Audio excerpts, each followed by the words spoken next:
Салам алейкум, хурматлы милләттәштәр. Здравствуйте, уважаемые мои подписчики.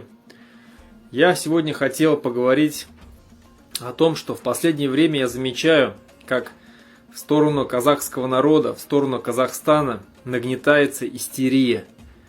Появляются посты о том, что вот якобы там кого-то обидели, русских, за то, что они там казахский язык не знают. Якобы там и угнетаются русскоязычное население и так далее и тому подобное. Называют казахов мамбетами, называют казахов националистами, что они ведут агрессивную антирусскую политику, ну и так далее.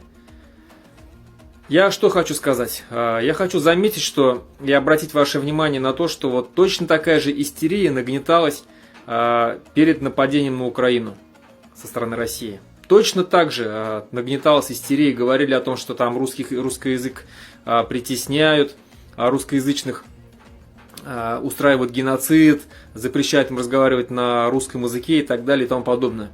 Чем это закончилось, мы все прекрасно знаем. Ввели войска, и началась крупномасштабная война, началась агрессия со стороны Российской Федерации.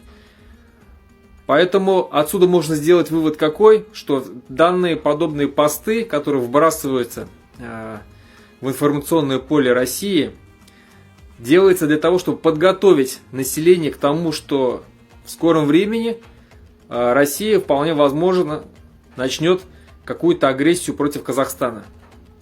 Конечно, они хотели это сделать, 100% я знаю, но так как им все-таки Украина дала по зубам, России, сейчас у них сил на Казахстан нету. Но, если они все-таки продают Украину, следующий будет Казахстан, это точно.